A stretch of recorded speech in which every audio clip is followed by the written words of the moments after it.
चलिए पाठ प्रारंभ करते हैं। शंकरं शंकराचार्यं केशवं वादरायणं सूत्रभास्य कृतौ वंदे भगवन्तौ पुनः पुनः।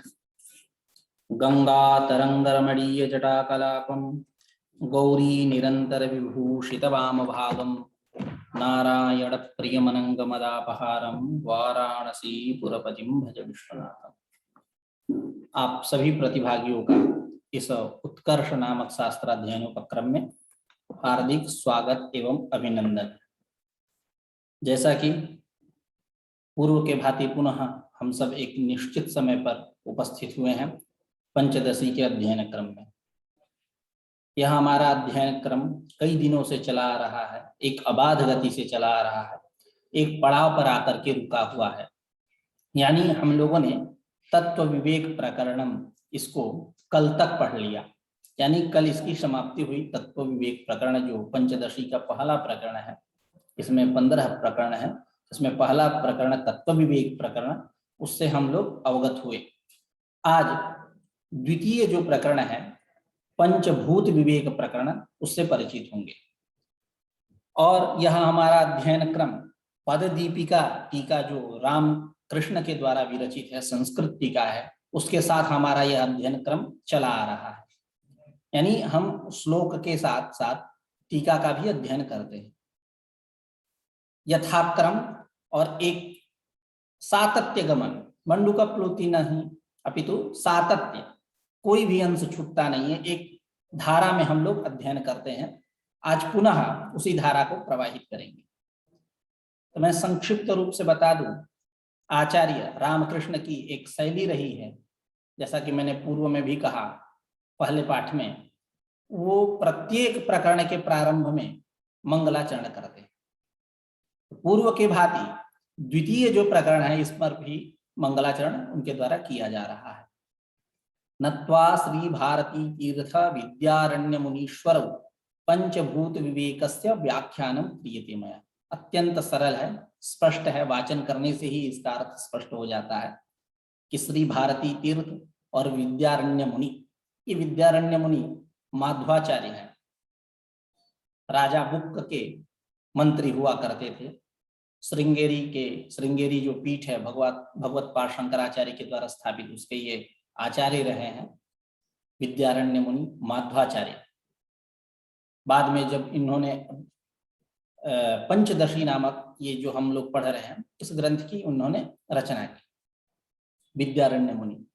तो भारती तीर्थ और विद्यारण्य मुनीश्वर, मुनियों में ये ऐसे हैं, इंद्र है, श्रेष्ठ है, ईश्वर स्वरूप है, श्रेष्ठ ईश्वर श्रेष्ठ इत्यर्थ। तो श्री भारती तीर्थ और विद्यारण्य मुनि, इन दोनों को नमस्कार करके नत्वा णम प्रहवर्णत्वे शब्दे, ठीक है, कत्वा प्रत्यय कर दीजिए, समासे ने समान कर्तृकयो हो पूर्व काले, समान कर्तृकता होने के कारण, ठीक है, क्योंकि पंचदशी की व्याख्या और नमस्कार एक ही व्यक्ति कर रहा है, वो है टीकाकार रामकृष्ण। तो श्री भारती तीर्थ एक कर्तृकता आ जाती है, समान कर्तृकयो हो पूर्व काले, ठीक है। जैसे भोक्त्वा गच्छति, तो भोक्त्वा भोजन करने वाला भी और गमन करने वाला भी एक ही है, इसलिए समान कर्तृकता होती है। जब एक ही रहे तो समान कर्तृकता है, ठीक उसी प्रकार यहाँ भी समान कर्तृकता है। समान कर्तृकता होने पर क्या हो जाएगी, कत्वा प्रत्यय, समासे नयपूर्वक समान कर्तृकयो हो पूर्व काले, वो जहाँ उपसर्ग इत्यादि पूर्व में रहे तो वहां कत्वा को लेपादेश हो जाता है, जैसे विधाय निधाय इत्यादि स्थलों में, ठीक है। प्रतियोगी परीक्षाओं में ये प्रश्न भी पूछा जाता है कि यहाँ कत्वा है कि लेप है, ठीक है। तो श्री भारती तीर्थ और विद्यारण्य मुनि, इन दोनों को नमस्कार करके पंचभूत विवेकस्य व्याख्यानम क्रियते मया। मया पंचभूत विवेकस्य प्रकरणस्य, पंचभूत विवेक नामकस्य इत्याख्यस्य प्रकरणस्य व्याख्यानम क्रियते, मेरे द्वारा व्याख्यान किया जाता है। पंचभूत विवेक प्रकरण में क्या है, पंचभूत जो क्रम के अनुसार आकाश, उसके बाद वायु, उसके बाद अग्नि, उसके बाद क्या है जल, उसके बाद पृथ्वी। तुलसीदास ने दूसरे क्रम में छंदोबद्ध करते हुए अवधि भाषा में कहा, क्षितिजल पावक गगन समीरा पंच तत्व मिली अधम शरीरा। क्षिति, क्षिति मतलब पृथ्वी, क्षिति जल, जल मतलब नीर, आप जिसको बोलते हैं जल। क्षितिजल पावक, पावक मतलब अग्नि। क्षितिजल पावक गगन, गगन मतलब आकाश। क्षितिजल पावक गगन समीर, समीर मतलब अग्नि। तो उनका क्रम कुछ दूसरे प्रकार का है, लेकिन हमारा क्रम क्या है? आकाश। वेदांत हमारा क्रम यानी वेदांतियों का क्रम क्या है? आकाश, आकाश के बाद वायु, वायु के बाद अग्नि, अग्नि के बाद जल, जल के बाद पृथ्वी। जैसा कि आप लोग वेदांत सार से सुपरिचित होंगे, हमने इसी उत्कर्ष नामक शास्त्राध्ययन उपक्रम के अंतर्गत वेदांत सार का भी अध्यापन कराया। उसमें जब कारण शरीर की चर्चा होती है, कारण शरीर के समष्टि व्यष्टि की, अज्ञान के समष्टि व्यष्टि की चर्चा होती है, वहीं आचार्य वेदांत सार में सदानंद कहते हैं तमः प्रधान विक्षेप शक्तिमत अज्ञानोपहित चैतन्यात् आकाश संभूतः। आकाश पहले उत्पन्न होता है, श्रुति भी कहती है तस्माद् वायु तस्माद् आत्मनः आकाशः संभूतः। फिर आकाशाद वायु, वायु अग्नि, अग्नेः आपः अद्य पृथ्वी चोत्पद्यते। यही क्रम है, यानी पहले आकाश, उसके बाद वायु, उसके बाद क्या? अग्नि, उसके बाद जल, उसके बाद पृथ्वी। ठीक है, ये जो पंचभूत है, ये पंचभूत उस तत्व के ज्ञान में, उस तत्व विवेक में सहायक है।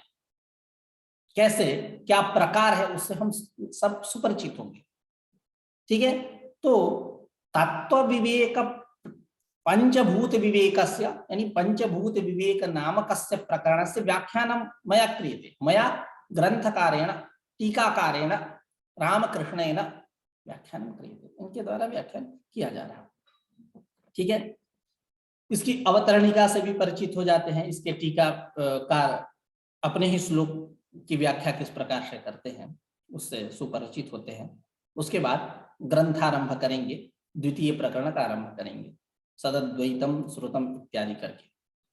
तो पहले कह रहे हैं सदैव सौम्य इदमग्र आसीत् एकमेवाद्वितीयम् इति श्रुत्या जगदुत्पत्तेः पुरा यत् जगत्कारणं सदरूपम् अद्वितीयं ब्रह्म श्रुतं तस्य अवाङ् मनसगोचरत्वेन स्वतः अवगन्तुम् अशक्यत्वात् तत्कार्यत्वेन तदुपाधिभूतस्य तदुपाधिभूतस्य भूतपंचकस्य विवेकद्वारा तदवबोधनाय उपोद्घातत्वेन भूत पंच विवेकम प्रतिजानीते। देखिए, सदैव सौम्य इदमग्रासीत् एकमेवाद्वितीयम्, छंदोपनिषद। हे सौम्य, उपदेश दे रहा है गुरु शिष्य को, हे सौम्य, यह जो नाम रूपात्मक जगत है, यह कैसा था? सदैव आसीत्, सृष्टि के पहले सत ही था, यानी वह निरपेक्ष जो चैतन्य शक्ति है, ब्रह्म है, उस जो एक है, अद्वितीय तत्व है, उसमें वह अव्यक्त रूप से था। व्यक्तता अवस्था में वो नहीं था, अव्यक्त रूप से था, लेकिन था, सदैव आसीत्। ठीक है, हे सौम्य, यह जो नाम रूपात्मक जगत है, माया कल्पित प्रपंच समूह है, यह समूह सदैव आसीत्। सदैव आसीत् मतलब एकमेवाद्वितीयम्, एक अद्वितीय तत्व निरपेक्ष जो चैतन्य शक्ति ब्रह्म, नित्य शुद्ध बुद्ध मुक्त सत्य स्वभाव कह लीजिए, जो वेदांत प्रतिपाद्य है, जो अवांग मनस गोचर है, उस ब्रह्म में अव्यक्त रूप से था, यानी सद ही था, ये नहीं कि था ही नहीं। ठीक है, इति श्रुत्या, इस श्रुति वचन के द्वारा जगदुत्पत्तेः पुरा यत् जगत कारणम सदरूपम अद्वितीयम ब्रह्म श्रुतम।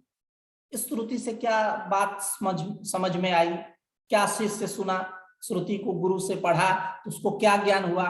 ज्ञान ये हुआ कि जगत उत्पत्ति के पहले, जब जगत की सृष्टि नहीं हुई, जगत की रचना नहीं हुई, उस समय जगत का कारण जो ईश्वर ब्रह्म, वेदांत में सदरूप जो अद्वितीय ब्रह्म है, उसमें यह व्यक्त रूप से था, ऐसा श्रुतम, श्रुत्या श्रुतम, ऐसा मैंने सुना इत्यादि श्रुतियों का पर्यालोचन किया, अनुशीलन किया, तो ऐसा अर्थ में प्राप्त हुआ। क्या? सदैव सौम्य इदमग्रासीत् एकमेवाद्वितीयम् इति श्रुत्या जगदुत्पत्तेः पुरा यत् जगत कारणम, जगत कारण, यत् जगत कारणम, जगत का जो कारण, अभिन्न निमित्तोपादान कारण है ब्रह्म, जन्म स्थिति भंग, तीनों जन्म स्थिति निमित्त कारण साधारण है, और जो भंग है, जिसको हम बोलते हैं प्रलय, जिसको हम बोलते हैं प्रतिसर्ग पुराण के भाषा में, उसी ब्रह्म से होता है, उसके अपेक्षा वह उपादान कारण है। जैसे मृत्तिका इत्यादि का नाश जो है, या घट इत्यादि का नाश जो है, कभी कुलाल में या दंडादि रूप निमित्त कारण में नहीं होता, अपितु सर्वदैव मृत्तिका रूप उपादान कारण में होता है। इसीलिए प्रलयापेक्षा उस ब्रह्म में क्या है, उपादानता भी बैठी है। यानी जन्म स्थिति की अपेक्षा ये तीन ही भाव विकार है। षड भाव विकार ये वेदांती लोग नहीं मानते। यास्क परिप्रेक्षित जो षड भाव विकार है उनको वेदांती लोग नहीं मानते। भगवत्पाद शंकराचार्य ने स्पष्ट रूप से कहा, यास्क परिपठितानां षण्णां भाव विकाराणां त्रिषु एव अंतर्भावः, शारीरक भाष्य में जब जन्माद्यस्य यतः का व्याख्या करते हैं भगवत्पाद शंकराचार्य, जन्म स्थिति भंग। ठीक है, तमाम अब आप टीकाओं का अध्ययन करेंगे, अनुशीलन करेंगे, चाहे भामती का अध्ययन करेंगे जब जन्माद्यस्य यतः सूत्र का, तब उसमें आचार्य ने किसमें अंतर्भाव है ये बतलाया। अधिक बहुलतया प्रायः करके जन्म में अंतर्भाव बतलाया गया। ठीक है, तो जन्म स्थिति भंग, षड भाव विकार क्या है उससे भी परिचित हो जाए। जायते, अस्ति, वर्धते, विपरिणमते, अपक्षीयते, विनश्यते। ठीक है, ये षड भाव विकार तीन में ही अंतर्भूत होते हैं। तो सदैव सौम्येदम अग्रासित एकमेव द्वितीयम इत्यादि श्रुति के द्वारा जगत का कारण जो एक अद्वितीय तत्व ब्रह्म, वह जगत उत्पत्ति के पहले, जब जगत की सृष्टि नहीं हुई, सृजना नहीं हुई, इसकी रचना नहीं हुई, उसके पहले ये जगत जो है, सृष्टि जो है, प्रपंच जो है, उस सदरूप ब्रह्म में ही था। यह बात स्पष्ट होती है। श्रुतम मया श्रुतम, श्रुत्या। ठीक है, तो उसी को कह रहा है सदैव सौम्येदमग्रासीत् एकमेवाद्वितीयम् इति श्रुत्या जगदुत्पत्तेः पुरा यज्जगत् कारणं सद्रूपम अद्वितीयं ब्रह्म। श्रुतम तत्श्रुतम जोड़ लीजिए, यत है यह तदुर नित्य संबंध, तत्पद का अध्याहार करके करे। तत् ब्रह्म, जगत उत्पत्ति का जो कारण है वह ब्रह्म है, ऐसा मैंने सुना।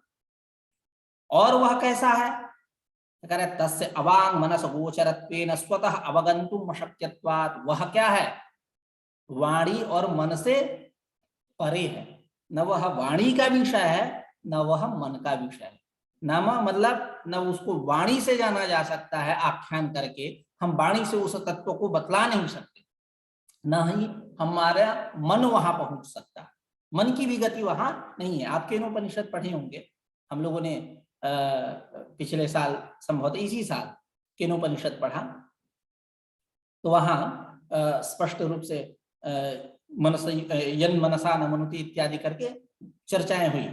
ठीक है, तमाम अन्य भी इंद्रियां वहां नहीं जाती हैं, इस सबकी भी चर्चा हुई। केनोपनिषद आप देखिए, तो वह ब्रह्म कैसा है, अवांग मनस गोचर है, मतलब न वह वाणी का विषय है, न वह मन का विषय है। वाक्ष मनश्च इति वाक् मनसि तयोः गोचरः इति वांग मनस गोचरः, न वांग मनस गोचर इति अवांग मनस गोचरः, तस्य भावम् अवांग मनस गोचरत्वं तेन अवांग मनस गोचरत्वेन। वह कैसा है, वाणी और मन का विषय नहीं है। तो जब वह वाणी और मन का विषय नहीं है ब्रह्म, तो उसका आप स्वतः बोध नहीं कर सकते, स्वतः अवगंतुम अशक्यता, स्वतः उसका ज्ञान नहीं हो सकता। ठीक है, अतः अशक्यत्वात्, असमर्थत्वात्, स्वतः उसका ज्ञान न होने से तत्कार्यत्वेन तदुपाधिभूतस्य पंचभूत पंचकस्य विवेक द्वारा तद्बोधनाय उपोद्घातत्वेन भूत पंचक विवेकम प्रतिजानीते। स्पष्ट है, उसके जो कार्य, उन कार्यों के द्वारा जो उसके उपाधि रूप है, कार्य क्या है, उसको परिच्छिन्न करते हैं। अंतःकरण इत्यादि सब जाकर के माया के कारण, अविद्या के कारण ब्रह्म में कर्तृत्व, भोक्तृत्व इत्यादि सारी धर्म उपाधि प्रतीत होने लगते हैं। ये आकाशादि भी उसके उपाधि। तो तत्कार्यत्वेन, तत्कार्यत्वेन यानी ब्रह्म कार्यत्वेन, तदुपाधिभूतस्य, तदुपाधिभूतस्य यानी ब्रह्मोपाधिभूतस्य, ब्रह्म का जो उपाधिभूत अज्ञान तज्जनित जो कार्य, है ना, भूत पंचकस्य स्पष्ट कर दिए, तदुपाधि भूतस्य यानी भूत पंचकस्य विवेक द्वारा, ज्ञान द्वारा, इसके ज्ञान पूर्वक इसको जानते हुए हम वहां तक पहुंच सकते हैं। विवेक द्वारा तद्बोधनाय, तद्बोधनाय तत्पद से किसको लेंगे, ब्रह्म को, उस ब्रह्म के बोध के लिए उपोद्घातत्वेन भूत पंचक विवेकम प्रतिजानीति, उपोद्घात रूप में यहाँ भूत पंचक विवेक मतलब यही भूत पंचभूत विवेक प्रकरण की का प्रारंभ किया जा रहा है, भूत पंचक विवेक का प्रतिज्ञा किया जा रहा है। ठीक है, कि आप भूत पंचक विवेक को समझे। ठीक है, भूत पंचक को आप समझे। आप देखिए, आप सांख्य पढ़े होंगे, एक सांख्य में जब सांख्यकारिका आप पढ़ते हैं तो वहां एक श्लोक मिलता है, ना भावात कार्यतस्तदुपलब्धे है। उसके पहले एक चर्चा होती है कि प्रत्यक्ष न होने में कारण क्या है। ईश्वर कृष्ण कहते हैं, अति दूरात सामीप्यात इंद्रिय घातान मनोनवस्थानात सौक्ष्म्यात व्यवधानात अभिभवात समानाभिहारच्च, ये कहते हैं। ये 8 हेतु देते हैं, अति दूरात सामीप्यात इंद्रिय घातात मनोनवस्थानात सौक्ष्म्यात व्यवधानात अभिभवात समानाभिहारच्च, ये 8 हेतु देते हैं। अब इसका विवेचन करना यहाँ उचित मैं नहीं समझ रहा हूं। केवल इसके बाद एक कारिका आती है, किसी ने कहा कि ठीक है, प्रकृति पुरुष की जो उपलब्धि नहीं होती है उसके अनुपलब्धि में तो ये 8 में से कोई हेतु नहीं वहां घटित होता है, किसी की गति नहीं है, तब कैसे उसकी हम ये कह सकते हैं कि वो है ही नहीं प्रकृति पुरुष, प्रकृति पुरुष है ही नहीं। तो कहते हैं कि नहीं,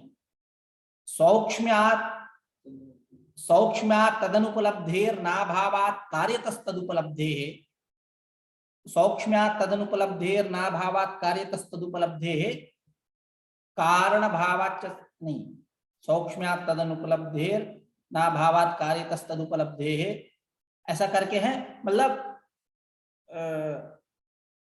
करके आप देख लीजिएगा, मतलब उसका तात्पर्य मैं बता दे रहा हूं।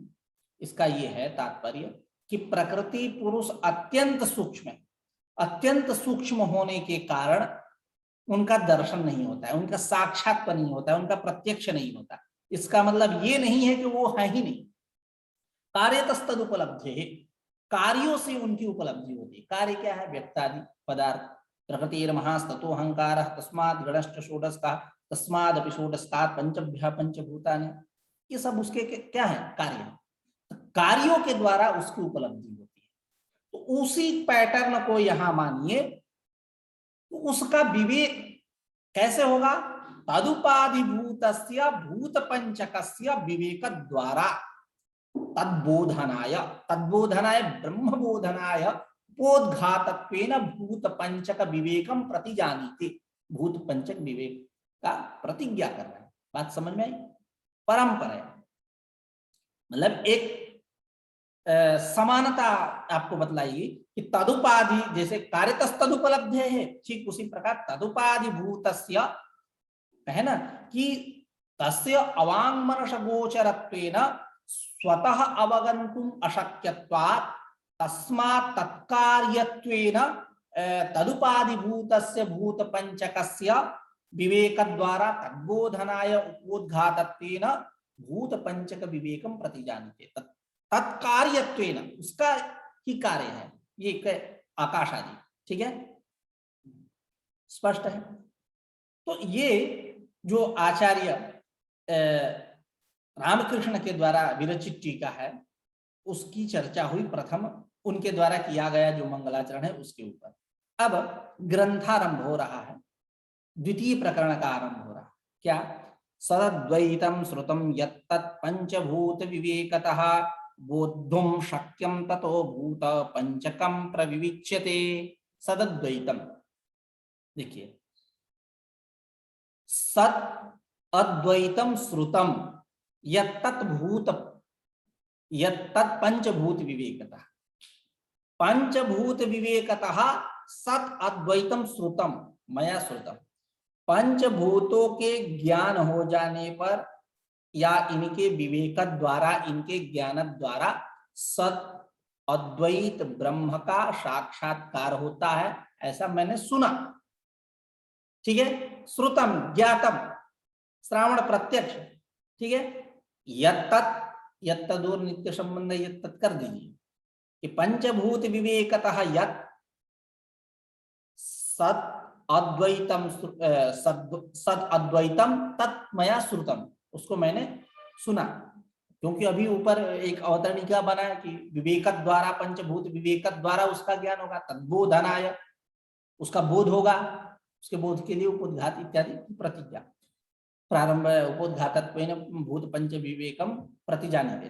तो उसका बोध जो होगा वो कैसे होगा? भूत पंचक विवेक द्वारा। ठीक है, तो पंचभूत के विवेक के द्वारा सद अद्वैत ब्रह्म का साक्षात्कार होता है, ऐसा मैंने सुना। और वह जो अद्वैत तत्व है बोद्धुम शक्यम, यानी इनके द्वारा, पंचभूत विवेक के द्वारा, मतलब पंचभूतों के द्वारा वह ज्ञात होने योग्य है, यह भी मैंने सुना।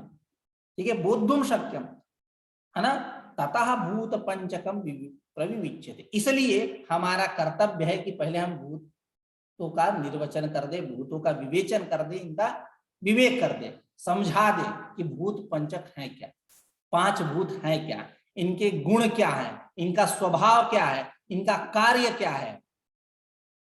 ठीक है, इत्यादि का विवेचन करना हमारा कर्तव्य है।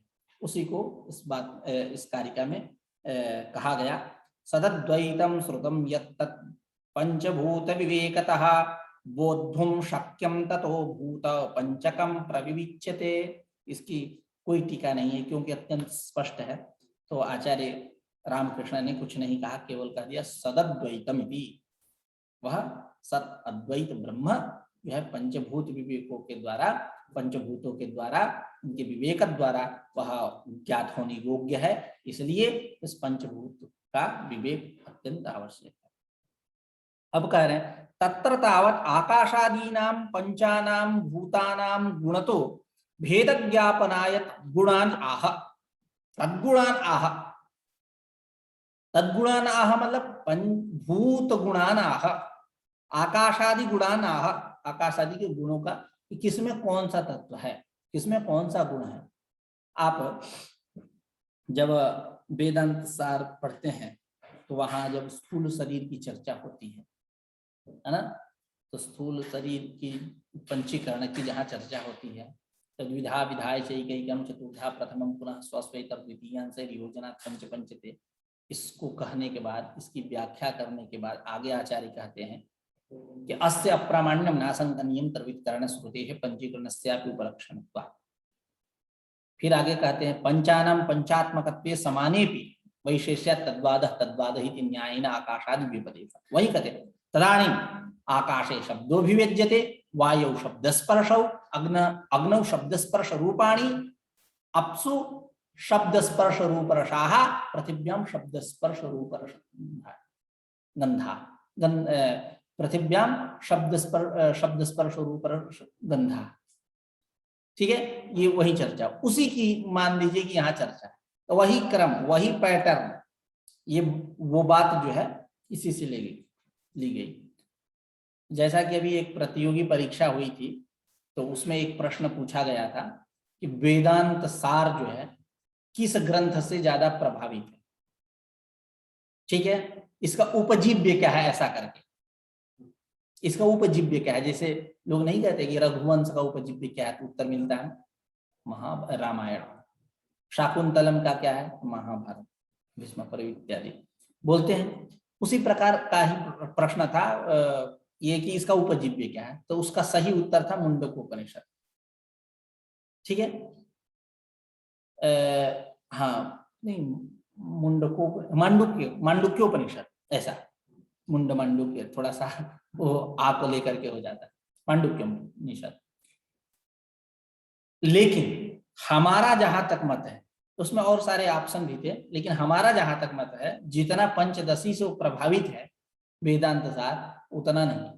माना कि पंचदशी में जो तत्व बतलाए गए, जो बातें कही गई, उपनिषदों की ही बातें हैं, लेकिन किसी एक उपनिषद की बात नहीं,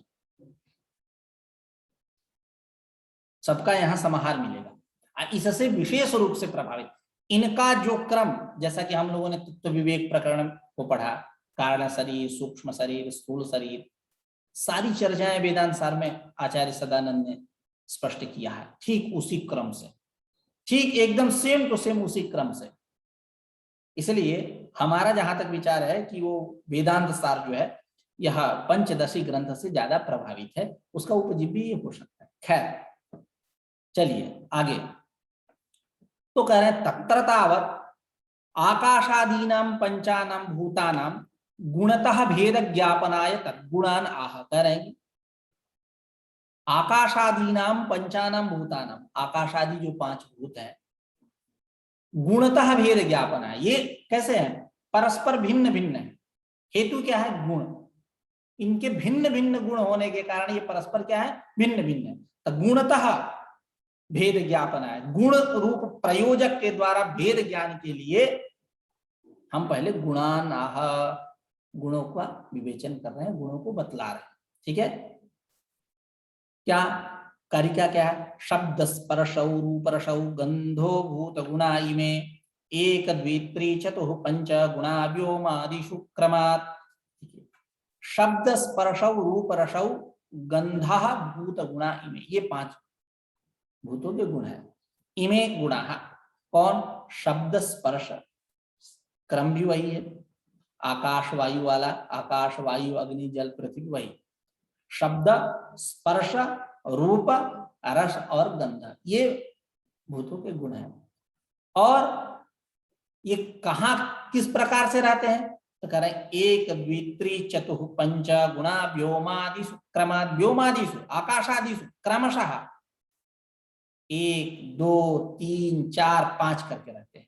यानी आकाश में केवल एक गुण शब्द, वायु में शब्द स्पर्श, अग्नि में शब्द स्पर्श रूप, जल में शब्द स्पर्श रूप रस, और पृथ्वी में 5 शब्द स्पर्श रूप रस गंध, क्रम से। ठीक है, एक एक गुणों, एक एक भूतों का एक एक गुण नहीं है, या सभी गुणों का ये सभी गुण नहीं है। ये इसका विवेचन प्रकारांतर से किया गया। एक आकाश का केवल 1, वायु का 2, और अग्नि का 3, जल का 4 और पृथ्वी का 5। ये एक विलक्षण विधा है। ठीक है, तो शब्द स्पर्श जो बात हुई कि अब गुणों का ज्ञान अपेक्षित है, भूत, क्योंकि इन भूतों में भिन्नता जो है गुणों के आधार पर होती है, इसलिए गुणों का ज्ञान हमें आवश्यक है। उस गुणों से परिचित करा दिए, उन गुणों से परिचित करा दिए। शब्द स्पर्शौ रूपरसौ गंधो भूत गुणा इमे एक द्वित्री चतुः पंच गुणा व्योमादिषु क्रम।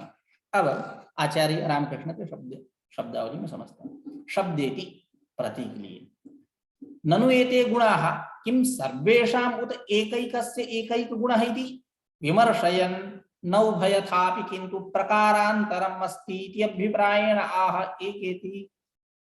ठीक है, ननु करके पूर्व पक्ष है, ननु करके जहां बात होती है तो समझ लीजिए कि वहां आशंका होती है। इत्याशंक्य आह, क्या?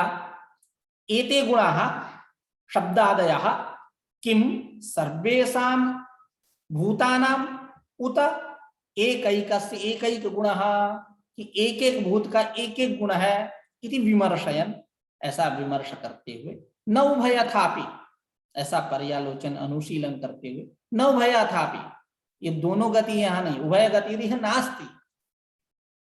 ठीक है, उभय गतिरिह नास्ति, यहां दोनों गति नहीं है। अर्थात ये गुण जो है सर्वेषां भूतानां एवं नास्ति, और एकैकस्य भूतस्य एकैकः एव गुणः अयमपि नियमः नास्ति, यह भी क्रम नहीं है। किंतु क्या है? किंतु प्रकारांतरम अस्ति, प्रकारांतर है। उसी प्रकारांतर को बतलाने के लिए आचार्य ने क्या कहा? एक द्वित्री चतुः पंच गुणा व्योमादिषु क्रमात्, यानी आकाश में 1 गुण शब्द, और वायु में 2 गुण शब्द स्पर्श, अग्नि में 3 गुण शब्द स्पर्श रूप, जल में 4 गुण शब्द स्पर्श रूप रस, और पृथ्वी में 5 गुण शब्द स्पर्श रूप रस। यही प्रकारांतर। ठीक है, अब उस प्रकारांतर को और स्पष्ट करते हुए कह रहे हैं। ठीक है, तदेव प्रकारांतरम विशदयति। समय भी हो गया है। ठीक है, आज की चर्चा यही समाप्त करते हैं, क्योंकि अल्पारंभ क्षेम करा, आगे भी हम लोग पढ़ेंगे। कुछ पूछना है तो पूछ लीजिए, कुछ समय दे दिया जा रहा है। ठीक है, और आज द्वितीय प्रकरण प्रारंभ हुआ, कल से हम लोग एक अपने धारा में चलेंगे। ठीक है, आज की चर्चा यहीं समाप्त। नमस्कार।